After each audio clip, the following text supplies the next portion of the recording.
이 영상은 책을 주제로 한 첫 번째 묶음이다. 동서양의 사상가와 문인들이 책에 대해 남긴 어록, 책과 관련된 어휘, 그리고 조선시대 독서가의 일화를 함께 다룬다. 각 자료는 책이라는 대상을 지식의 저장소, 시간의 산물, 삶의 비유라는 서로 다른 관점에서 조명한다. 천고왕첩이라는 말이 있다. 천천, 예고, 갈왕, 문서첩. 지난 수천 년 동안의 역사 기록이라는 뜻이다. 책은 이 천고왕첩을 담는 그릇이다. 수천 년에 걸쳐 쌓인 인간의 사유와 경험이 책이라는 형태로 보존된다는 인식은 동서양을 막론하고 책을 바라보는 공통된 전제였다. 칼라일은 영웅과 영웅 숭배에서 이렇게 말했다. 책에는 모든 과거의 영혼이 가로누워 있다. 이 문장은 책을 단순한 정보 집합체가 아니라 죽은 자들의 의식이 잠들어 있는 공간으로 규정한다. 과거의 사유가 텍스트 속에 응고된 채로 후대 독자를 기다린다는 관점이다. 같은 맥락에서 소로우는 이렇게 말했다. 책은 세대의 유산에 어울리는 세계의 제보다. 한 세대가 다음 세대에 남기는 물질적 유산 가운데 책이 가장 근본적인 재산이라는 주장이다. 토지나 금전이 아니라 기록된 사유가 문명의 핵심 자산이라는 인식이 이 짧은 문장에 담겨 있다. 유진호는 독서법에서 책의 기능을 보다 직접적으로 서술했다. 책 그 속에는 인류가 수천 년 동안을 두고 쌓아온 사색과 체험과 연구와 관찰의 기록이 백화점 진열과 같이 전시되어 있다. 이 이상의 송관, 이 이상의 보고, 이 이상의 위대한 교사가 어디 있는가? 책만 펴놓으면 우리는 수천 년 전의 대천재와도 흉금을 터놓고 마음대로 토론할 수 있으며 수만 리 떨어진 곳에 있는 대학자의 학설도 여비도 학비도 들을 것 없이 집에 앉은 채로 자유로 듣고 배울 수 있다. 여기서 유진호는 책을 거리와 시간을 무효화하는 장치로 규정한다. 물리적 이동과 경제적 비용 없이 지식에 접근할 수 있게 한다는 점에서 책은 가장 민주적인 학습 수단이라는 논리다. 그러나 맹자는 이 낙관적 관점에 제동을 건다. 맹자는 이렇게 말했다. 모두들 책을 믿는다면 책이 없는 것만 못하다. 책의 내용을 무비판적으로 수용하는 태도가 오히려 판단력을 훼손한다는 경고다. 책을 읽는 행위 자체가 아니라 어떻게 읽느냐가 문제라는 점을 맹자는 이 한 문장으로 압축했다. 홈즈는 아침 식탁의 독재자에서 책의 시간적 성격을 이렇게 구분했다. 고서는 세계의 젊은이의 책이며 신서는 그 시대의 과일이다. 오래된 책은 세대와 세대를 넘어 계속 읽히는 반면 새로운 책은 그 시대에 특정한 영양소를 공급한다는 비유다. 과일이 제철에 익어 소비되듯 동시대적 저작은 동시대적 독자에게 가장 직접적으로 작용한다. 러스킨은 참과 백합에서 책을 두 종류로 나누었다. 모든 서적은 두 종류로 나눌 수 있다. 즉 일시적인 책과 영구적인 책이다. 악설하고 영속하지 않는 것은 아니며 또한 양설하고 영속하는 것도 아니다. 일시적 양서가 있으며 영구적 양서가 있다.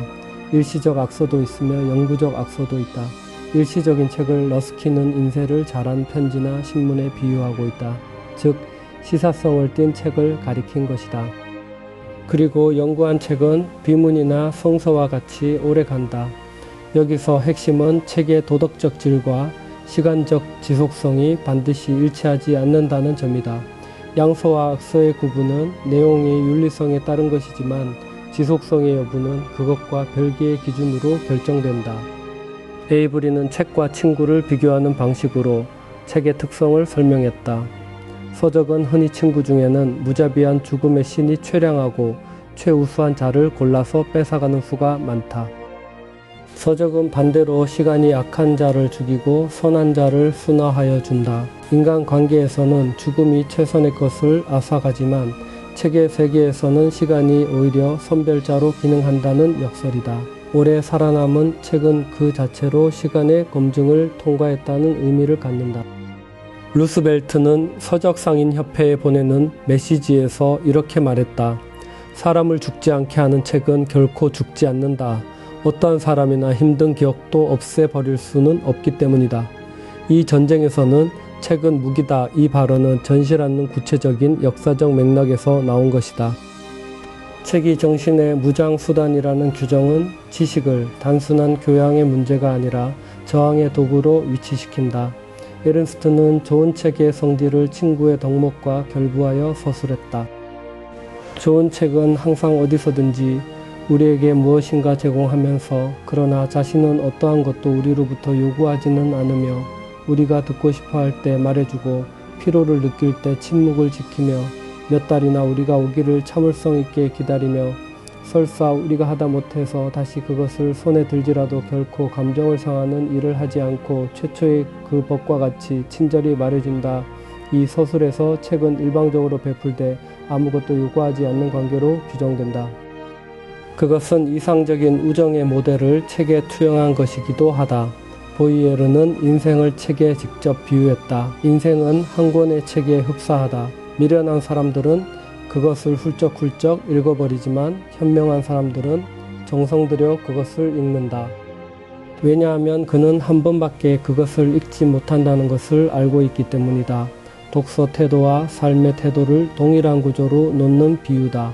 삶이 한 번만 주어지는 텍스트라면 그것을 어떤 속도와 밀도로 읽느냐는 삶을 어떻게 살아가느냐와 동일한 질문이 된다. 다음은 조선시대의 일화다. 세조 때 영중추부사 김수호는 남에게서 서적을 빌려오면 한 장씩 뜯어서 소매 속에 넣고 다니면서 외우다가 막힌 곳이 있으면 꺼내보고 보지 않고서도 외울 만하면 아무 데나 버리는 버릇이 있었다. 영상 신숙주에게 진기한 고서 한 권이 있어 애중히 여기는데 하루는 김수원이 찾아왔다가 그 책을 보고 빌려달라고 청을 했다. 차마 거절할 수 없어 빌려주었더니 몇 달이 되어도 돌려보내지 않았다. 하루는 신숙주가 수원의 집을 찾아가 보니 빌려준 책으로 벽을 발랐는데 연기에 그슬려 새까맣게 되어 있었다. 라고 대답하였다. 이 일화가 보여주는 것은 조선 시대 독서가의 극단적인 읽기 방식이다. 책을 분해하여 몸에 지니고 다니고 외운 뒤에는 버리고 벽에 발라 누워서 읽는 행태는 책의 물성보다 내용을 절대적으로 우선시하는 태도에서 비롯된 것이다. 시세로는 이렇게 말했다. 만약 자기가 가진 모든 소유물을 버리지 않으면 생명이 위태롭다고 한다면 차라리 책더미 속에서 죽는 것이 행복하다. 이 발언은 책에 대한 가치 부여의 극단을 보여준다. 생존보다 책을 우선시한다는 수사는 책이 단순한 도구가 아니라 존재의 근거로 여겨지고 있음을 드러낸다. 책은 과거의 사유를 현재로 이송하는 매체이자 시간의 검증을 통해 선별되는 문명의 산물이다. 그러나 그것을 어떻게 읽느냐의 문제는 책 자체의 가치와 별개로 남는다. 맹자의 경고가 이 점을 분명히 한다. 모두들 책을 믿는다면 책이 없는 것만 못하다.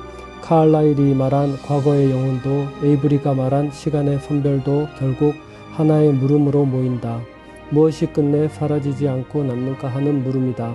성경은 이렇게 답한다. 풀은 마르고 꽃은 시드나 우리 하나님의 말씀은 영원히 서리라.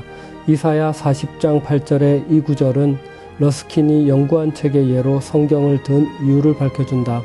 모든 기록은 시간의 심판을 받지만 그 심판의 기준이 되는 말씀만은 시들지 않는다는 것이다. 모두가 책을 믿으면 책이 없는 것만 못하다는 맹자의 경고 역시 사람의 기록과 영원한 말씀을 분별하라는 요청으로 읽힌다.